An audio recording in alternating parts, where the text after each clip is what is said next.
Welcome to another episode of Your Faith and Health Community. I'm your host, Pastor Jackie Jackson. And as always, on behalf of myself and our producer, Anita Alexander, we want to thank you very much for taking out time from your busy day to spend with us. Hopefully, prayerfully, we'll share some information with you that will improve your quality of life. Today is a bit different, so I'm not going to talk about health care. We're going to talk today about gun violence. Mainly about those our family members, our loved ones in the community that are losing their life. Let me change that, not losing our life. That makes it sound so a little bit nicer, who are being killed by gun violence. I want to say something just real quick. In the state of Ohio, I'm just going to use Ohio. I got to fix my mask here, where I called health. So part of our show is health, so I got to make sure I have this right. In the state of Ohio, black people are 13 more times likely to lose their life or to be killed by gun violence than their white counterparts. Our children are 5 times more likely, black children are 5 times more likely to be killed by gun violence than their white peers. So we have an issue with gun violence. Now I know that there's the big thing right now, because we're in that movement and we need to be, where we're talking about police brutality and white police officers, mainly racist white police officer. I'm going to say it. I mean, do I see that card? No, but just based on the information that are killing black folks. But you know, we got a bigger issue. I'm going to say this, and I know we don't like it sometimes because we want to focus on the white police officer killing the black man or woman, but I'm going to say this. We got an issue in the black community where black men are killing our black men, women, and children. And here's what's bad about it. We're giving them a pass. We'll go march on City Hall and tear up a city if a white police officer kills a black man. But when a black man kills a black man, we act like we didn't see nothing, we don't know nothing, we didn't hear nothing, and we could have been standing right beside him. You're giving them a pass, and every time we give a black man a pass to kill another black man, woman, or child in the community, all we're doing is we're empowering the shooter to feel like nobody's going to turn me in.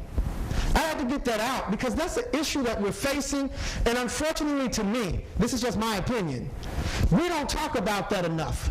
We're talking about everything else. We've got black men in our communities who have been killed by black men, and it may be you who are not saying something. If it's not you, eat the meat and spit out the bone. If it is you, get on the phone and call Crime Stoppers, call the police, call your mom and them, whoever you need to call to make sure that some justice is received for families. You've heard me talk before. You know, I'm a survivor of gun violence. I've had 8 family members killed in this city in the last 6 years. I'm a survivor of gun violence myself, shot. My son is a survivor of gun violence. He survived, to God be the glory. Still shot in the back with a shotgun. People trying to rob him in the community. Not some white person, not some Ku Klux Klan. So I just had to get that off my chest. If I sound a little bit upset, it's because I'm pissed off, so I'm just going to say it. You should be pissed off. You should be mad. Since I'm a preacher, I'm going to go with pissed off. I got some other stuff floating in my head, but I'm just going to stick with that. I know, y'all super saved. I'm just a real person. All right? So, let me calm down a little bit. We're here today to talk about a particular individual who was killed by gun violence. You may remember the name, Rico Gunnels. In August, I think it was August 24th of 2017, this man was killed by gun violence at Tony's, I think it's Tony's Car Wash over in Avondale. You may have heard about it, you may have seen it. And if you did, let me just say this too. I'm gonna ramp it up a little bit. If you know who did it, because the shooter or shooters have not been arrested yet, if you know who did it, give this family some peace. Give this family some justice. Pick up the phone. You gotta let anybody know who you are. Let somebody know who did it. In any other homicides or shootings, I don't care if they do look like you. They're killing people who look like you, so guess what? And then I'm gonna be done. You might want to turn them in, because if they kill somebody else, they kill somebody, might kill you. They might kill you. And don't wait until it's at your front door to start going, somebody say something. You say something now. Let me stop. This could go on forever. Listen, we're here today at the home of David and Kelly, and I hope I say their name right, Baylines. I did something right today. and they opened up their home, and this is the family of Rico Gunnels. So I mentioned David and Kelly, but now I want to mention his sister, Crystal Blair, and then his twin brother, Ramon Gunnels. So we're here with the family of Rico Gunnels, and we're here to talk about his life, to celebrate his life, to talk about his life, and to talk about the blood drive that's coming up. And in this blood drive, I want to talk about that, but also I hope that you talk about the work that he did before somebody killed this man, the work he was doing for survivors of gun violence on his own that he thought was important. So I'm going to start with you, Kelly. Thank you again for you and your husband for opening up your home, letting us come in. If anybody's concerned, yeah, you can see we're social distancing as family. I'm over here. We got our mask. We got it all covered. So why don't you tell us about your brother? Rico Gunnels, Sr. He's got 2 children. Rico was, I used to call him the big little brother, because though he was my younger brother, he and Ramon were Crystal and our younger brother, he acted like he was the oldest. So he would take control. He was the type that showed up, he was the peace in the storm. And Rico did a lot in the community for those who were being murdered. He was having cookouts. And he was having cookouts every, 12 or 13 years of his last part of his life. He was having more than that. He was more than that. To us, well, this is our second year doing a blood drive. Blood drive was put together because during making the doing the bike ride for peace, and we put together in Avondale, which is the last one we did before COVID-19. We couldn't do it this year because of COVID-19. But during that time, Lord had put on my heart to do a blood drive in memory of Rico. I'm a blood donor and have been one since my early 20s. And it was something that was close to my heart. I reached out to them. We got the signatures we needed to do that at the bike ride for peace. Pushed, my brother and sister here, my husband down there, David, just really pushed people and asked people to participate. They did, and this is our second blood drive. We've got 33 people that have signed up so far to donate. Our goal is 31. So far, pray everybody shows up. It will be a success. I work at UC Hospital, and all of that will come back to UC. All the gun violence that take place in this city, if it is a trauma, because we're #1 trauma hospital, it comes back to us. So people have got to show up. We have to figure out how to put a stop to this in our communities. It won't take up a lot of time because I have my brother and my sister here, my husband, and I want them to be, if they want to speak, to be able to say what Rico meant to them, what this journey has meant to them. It has been very difficult. We have good and bad days. We're learning how to live again. Crystal just got married. And we're learning how to live. It's very difficult to live without that person that you're used to being present, though you still feel them. And so we are pushing forward. We're not giving up. So it's fair to say that the killers who killed your brother took more than just your brother. I'm saying in terms of biological family. Yes. The work that he was doing in the community. You're saying even helping people with funerals. And I know from the work I do around gun violence and as being a pastor, a lot of times when death comes, it's not something that people are always prepared for, and I'm talking about financially. So when you take someone from a community that is helping with the hardship, that's helping with that trauma, the trauma of your loved one being killed, and then the trauma of trying to be able to have the service. So they took that away. You said people call him uncle, call him brother, call him dad. So that was a loss to a whole community. And a lot of times people don't realize when gun violence is in play, when people are killed by gun violence, the chain effect is really, the chain reaction is big. Mm-hmm. It's affecting the family, obviously. It affects the community. You're talking about, I'm just going to take it a little bit, then I'm going to go. We're talking about even affecting schools, because now there's a shooting, there's a killing in the community, so that traumatizes our children. And a lot of times in black communities, unlike white communities, when there's a killing in the community, if it's a killing in a white community, a lot of times they're going to have all these counselors at the school for their children. If it's a killing in the black community, black children are expected to go back to school and be business as usual that next day. So there was a lot taken, but the most important was your loved one. It was your family. This is your brother, your twin. So Ramon, this is still your twin brother who was killed by gun violence. How do you feel about that? I get very, very, very mad, and it's very hard to deal with. My brother was a very charismatic person. He was very respected. He was a respected person. A lot of people that hangs out in Avondale, they don't respect too many people. But he had a respect that he never forced anybody to respect him. They respect him out of love. He had a lot of people I'm not related to. There's half of them come up to me, I don't even know. But that is affected some type of way by what happened to him.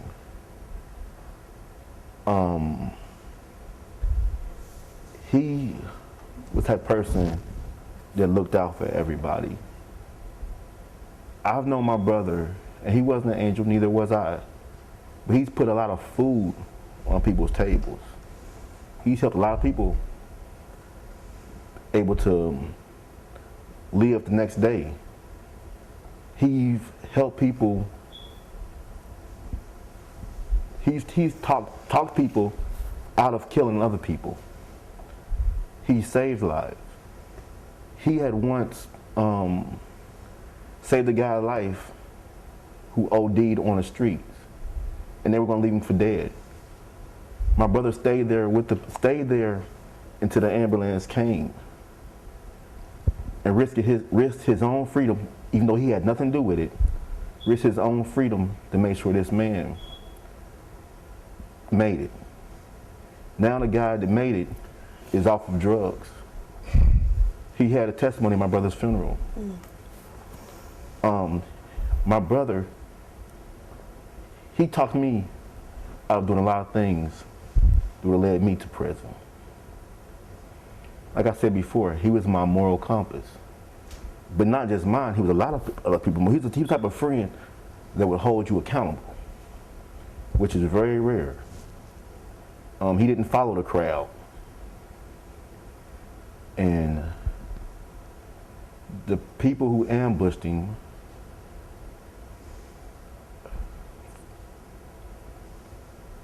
I felt was very cowardly. My brother hated guns. I've never owned my brother to pick up a gun.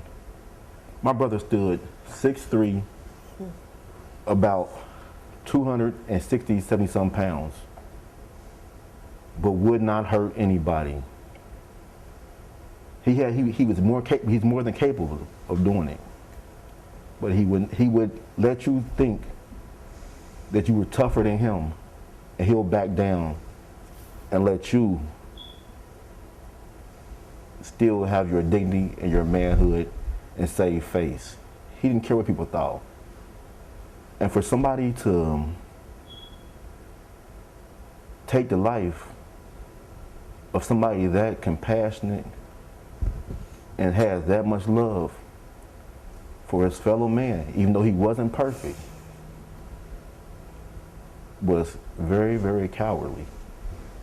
And you did, not only, you hurted the community, because he was the type of person that loved the black community. He loved his fellow man. And I think that you may feel that you've gotten away with it, but everything God sees, and he knows all. And you might not get judged in this lifetime, but you will be judged. And I realized that I had to set aside the vengeance that I wanted and the bad things I want to happen to this person and their family, and turn it over to God. And I pray for that God have some type of mercy on your soul when judgment does come. My brother loved his kids. Hell, he loves my kids like they was his kids. My kids were he was like a second father to my kids. When I was weak and I was in the streets, he was strong for my kids. He helped me be a better man. You know, we taught each other, because our father wasn't there in the picture like a lot of other fathers, so we taught each other how to be men. You know, we held each other accountable. And I'm asking the black community, the ghetto, that's where this happened at. The people who says that Black Lives Matter, you know, who's making everyone a hashtag. Let's stop making people hashtags and let's start living the fact that Black Lives Matter, but let's start policing ourselves. Let's start holding ourselves accountable. You know, let's stop taking kids, women, black men, people that look like us. Stop taking their lives. You know, they took so many kids' lives, they don't know if this child had a cure for AIDS, cure for cancer. They're stopping they're stopping greatness. And we'll never know, because the way I see it, that right now we're our own worst enemy. More people are killed by gun violence than the police can ever do. But Black Lives Matter. Show me that Black Lives Matter. Quit playing the game. You know, like I say, and snitching, hold somebody accountable is not snitching. What about when that killer knocks at your door and it's your turn? Because everybody that's in the streets, you got to pay your dues. Either you're going to get locked up or you're going to get shot, or something's going to happen where you're going to have to pay your dues. And I pray that it's not somebody coming to take your life. But if we're not holding anybody accountable and we're keeping our mouths shut and we're saying stop snitching, you telling me stop snitching, you're saying, okay, you're giving me permission to kill you. Permission to kill your mother. Permission to kill your kids. Permission to stop your seed from ever growing. That's not black love. That's genocide. And right now, we are our own worst enemies. And excuse me, and I agree with that. And I want to just say this too, because I'm glad you mentioned, Ramon, I'm glad you mentioned the snitching part. First of all, let's just, if you just want to deal with that, if you call yourself snitching, the only way you're snitching is that you are part of the crime. Right. See, I can't snitch if I see you murder a person across the street, unless I was a part of the setup to murder that person. And here's the other thing. People holler, I'm not a snitch, until, or they don't like snitching until it's at their door.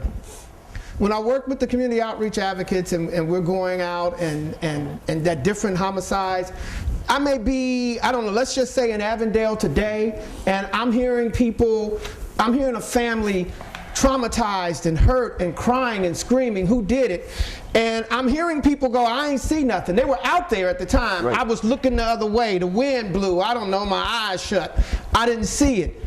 Then had been back in that community and heard some of the same people who didn't see what happened to someone else now screaming, I know y'all saw what happened. So what I'm saying is, a lot of times people go, I don't like snitching until it's something that they need somebody to tell. Then all of a sudden they got a thing about snitching. Here's the thing, and even if you were a part of the caper, a part of the crime, at some point your conscience should tell you that what I did was wrong. Well, if I snitch, they gonna kill me. You're dead already? They might kill you anyway, because they might just think you're going to. And here's the thing, then they kill you and no one even knows because they decided to kill you before you could tell the truth. Listen, we need to work on this. I like you also said that Black Lives Matters. I did a post not long ago and I said that, hey, we got the world listening to Black Lives Matters. Right. We got them talking about it. Now what? What are we gonna do? No one, I don't think no one should be killed by gun violence. Black, white, purple, green, I don't care what you look like. But right now the world has stood up and taken notice on black lives. Whether it's police shootings, whether it's in the communities, however it is. But we get more credibility when we go just as hard that Black Lives Matters. And how do we prove that? We start dealing with it in the community. In other words, it's time to take the community back. You got these folks doing this mess only because they know we're going to protect them. Let me change that. Not we, because I'm not going to protect them. They are. But people are going to protect them. We protecting the kinfolk. Well, my mother, God rest her soul, she had a thing. Don't run to my house if you broke the law, because I'm going to tell them where you are. And so that's where we should be. And I don't want to take up too much time. I want to get to you, Crystal. Rico's your brother. Mm-hmm. And would you mind sharing with us how you feel? It's definitely devastating because the unfortunate thing about it, he was able to grow up with Kelly and Ramon. I didn't really get to start knowing my brother as I left and went to the military after I turned 18. So I didn't come back to Cincinnati till I was way over 40. So the first person amongst our family here was Rico that reached out to me. And he called me, and these are some of the things that I can remember of my brother is, Crystal, what you doing? I'm thinking, well, who is this? I never heard this person's voice before. I'm like, who is this? And he was like, this is your brother. I was like, okay, well, which one is it? And he was like, this is Rico. I'm on my way over there. Where you at? I'm like, it's midnight. What you mean? I'm like, you don't even know where I am. I'm like, okay, this is my address. So he came over, we laughed, we talked, and then he took me over to see our sister. And I was like, come on. I said, Rico, it's midnight. Ain't nobody's gonna open up their door for you to come see them at midnight. I said, I just came to town, so of course I'm gonna open up the door for you. We went over, our sister didn't open the door, of course, but it's midnight. So these are some of the things that I was just getting to know. My daughter went with me, and she's an only child. So for her dad doesn't have any siblings, and these are my siblings. So these are the only true uncles and aunts that she has. So she was just getting to know. She was like, oh, I got some uncles here. Okay, I got somebody that I can say this is my uncle. And during this time frame, so we had got to know each other, and we were just getting to that point where we was reconnecting. He reconnected us all. All of the siblings that got reconnected through our brother Rico. And it just so happened that, unfortunately, he got murdered 3 days before my daughter's birthday. So every time around August, when it comes to her birthday, this is what she thinks about. My uncle is no longer here. We were just getting to know him. I really miss my uncle. And so during this time frame, August is a hard month for us. It's a happy month, but it's also a hard month for us because it's triggers that come up that, okay. She's like, I can't even really enjoy my birthday because he's not here. She thinks about that. So it's hurtful, like I said, because it's been a time I haven't been around. I didn't ever get a chance to grow up with him. Whether that's easy or whether that's hard, I just didn't get a chance to grow up with my brother. Unfortunately or fortunately, I'm the oldest, so when they were children or babies or younger, I left.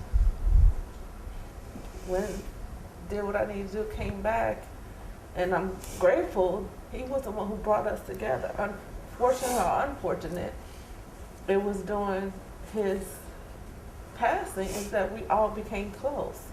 We became a family. We took each other in, and we've been there to support one another.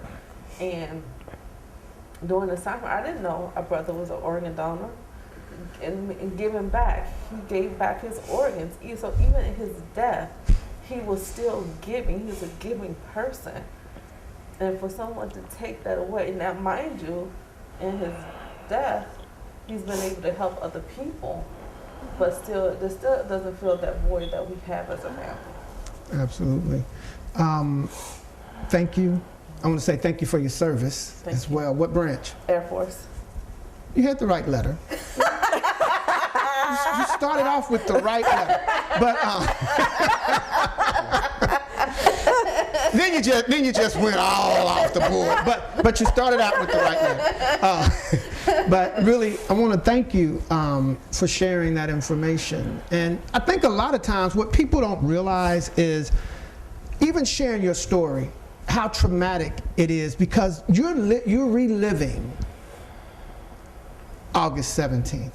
Not August 24th. You're reliving August 24th of 2017 every time you share your story. Mm-hmm. So I really appreciate, one, you sharing your story and pouring your heart out. I love the compassion. I love just hearing about Rico, and I think for people listening too, getting a chance to hear more about Rico, hear the work that he does in the community. Because when the news story comes on, it's a blip, right? Even if they spend a few extra minutes, it's a blip. You never really get to hear or understand who the person it is. And I'm just going to be honest, and especially if it's a black person that was killed. When it's a black person, you're right. The news will look for the worst person. You know who the family is, so you could say, can you give me a photo? But the news will go to the mug shot to show the mug, if there's a mug shot, to show the mug shot. And even within that, you never get to hear, very rarely is there a follow-up report where you get to actually hear about the person who was killed. No. And I think that if there was more time taken out, you would find that, just like you said, this person would do cookouts for birthdays or for family members or families who have lost other ones who were killed by gun violence. You'd hear about helping to pay for funerals or helping to bridge the families and the community. A young man offered drugs because your brother decided, I'm going to stand here. Because a lot of times people will walk by shaking their head, this is a shame, and they're gone. But because your brother said, I'm going to stay here and I'm going to stay with you until you get help. So all of these different things, sharing that, expressing it, and trying to get people, listen, gun violence, this is not a movie. When people get killed by gun violence, they don't get up after the cameras stop and go back home. And it's destroying our country. It's destroying our community. And you know, it's on every one of us to do something. It is our responsibility to do something. So now and thank you again for sharing your personal story and feeling where Rico is concerned. Now we're getting to this blood drive. So we come together for the blood drive because it keeps us sane. Through all of this, it gives us a voice, helps us to remember Rico, and we get to bless other people and give back. So it's trifold. It's a blessing. Yes. And this is why we do what we do. It comes natural to us to do it. And until the next time we see you, stay faithful, stay healthy.